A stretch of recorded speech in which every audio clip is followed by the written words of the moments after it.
Morning everyone, have a nice day and happy Saraswati পুজো। যদিও বা কাল 12টার সময় পঞ্চমী লেগে গিয়েছিল, তবুও ডোডো জোজো টোবো ওদের কথা মাথায় রেখে আজ আর্লি মর্নিংয়ে আমাদের বাড়িতে পুজোর আয়োজন করেছিলাম আমরা।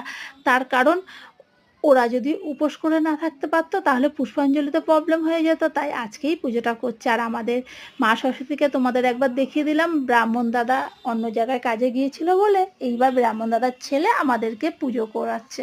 আর ওকেও একবার তোমাদের দেখিয়ে দিলাম। আমরা কিন্তু সকাল সকাল স্নান করে হলুদ মেখে নতুন বস্ত্র পরে চলে এসেছি। অনেক সকালে পুজো হয়েছে তাই বোন আর আমি আর শাড়ি পরতে পারিনি, বাট নতুন বস্ত্র পরেছি। ছোট বোন সুমনা আর চন্ডিমা শাড়ি পরেছে, আর ডোডো জোজো টোবো ওরা কিন্তু ইয়েলো পাঞ্জাবি পরেছে। তোমাদের জোজো ডোডোকে কেমন লাগছে ইয়েলো পাঞ্জাবি পরে আমাকে কিন্তু কমেন্টে অবশ্যই জানিও। আর দেখো, কথা বলতে বলতে চন্ডিমাও চলে এসেছে, চন্ডিমাকে একবার দেখিয়ে দিচ্ছি, ও কিন্তু শাড়ি পরে সুন্দর করে সেজে গুজে এসেছে। আমরা সকলে হাতে জল নিচ্ছি, এবার পুষ্পাঞ্জলি দেবো। আর ছোটো বোন মুচকি এসে দিল একবার তোমাদের দিকে ভিডিওটা ঘোরাতেই। যাই হোক, আমরা অঞ্জলিটা দিই। ভিডিওটা ভালো লাগলে লাইক শেয়ার কমেন্ট করতে ভুলো না। আর মা সরস্বতীর কাছে একটাই প্রার্থনা, বিদ্যা